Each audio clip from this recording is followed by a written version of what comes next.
Let's continue a conversation about how to deal with someone who's an addict in your life. If you're watching this video, you probably have somebody that you dearly love about that addict, because if there would be somebody that you really don't care, you wouldn't care about them and you wouldn't try to improve your life, or you just know what you need to do, like get out of here. That's what you would do.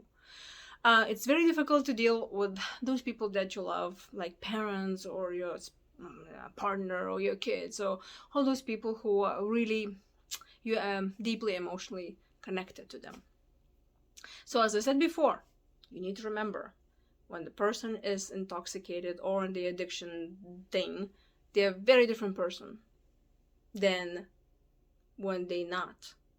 And you love that person very much.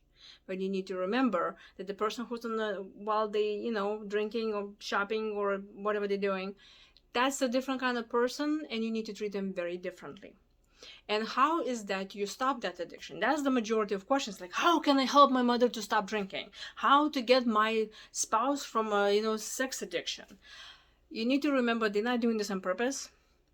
They're not doing this because they want to hurt you. The reason for any addiction is to numb themselves and their feelings and run away from pain. So that means they need to be courageous enough, and they need to decide one day that they want to live like that anymore. You're not going to make them to change that by pleading, by begging, by whatever it is. Things change only when it becomes so painful that they cannot do it anymore. I mean, I know that's how I've had change in my life. When I couldn't do it anymore, I left my husband. When I couldn't do it anymore with my job, I left the job. So, and I know dealing with addictions is different too. I had the father who was an alcoholic, and it was very, very painful until I realized, listen, there's no way I'm gonna make him to change if he doesn't want to change. And he did, because he decided himself to change it. So what is that the part of you? What is you supposed to do to help them really?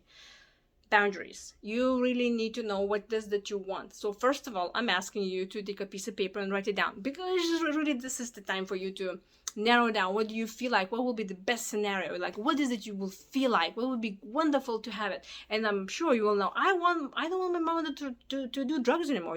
I love when she's coming over, when she's sober, and we have a great time, and I love her very much, but then she becomes a totally different person. So this is the vision that you want to see, and you need to really remind yourself this, how wonderful this can be.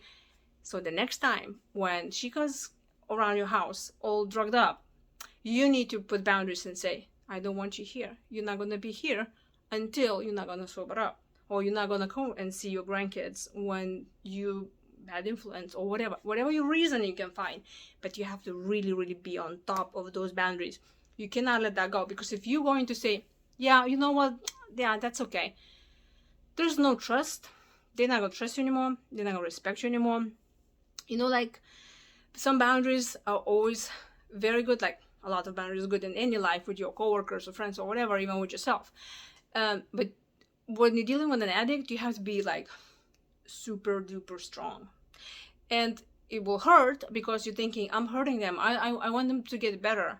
But placing the boundaries and them feeling that situation, that being so painful, is actually going to make them change. Because if nothing changes, they get what they want, which actually the pain in them get what they want, what's the point of changing? So you need to know, what is your perfect life would look like? What do you want them to be? How's that perfect image look like? So when they come, that other person, they don't respect you, and you just, you just look at them and your heart is bleeding. You need to keep that image in your mind and thinking, you know what, I want them to be that. I know they can be that. That's why I'm going to implement those boundaries. And it's going to hurt very much, but only when that pain going to be unbearable, and for them to seeing them family is more important, then the change will happen. And if that change will never happen, that means that's what they chose, and it's not up to you. It's not up to you. But then you can say, I tried everything and nothing worked, because they're choosing their life. So what are your boundaries? Leave me a comment below and tell me, what is that one boundary, or like one of many boundaries, that you think you will implement with the addict in your life right now.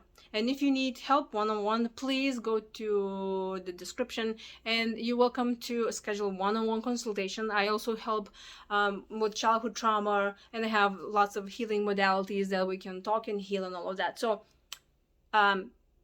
leave me a comment and let's schedule that one-on-one consultation.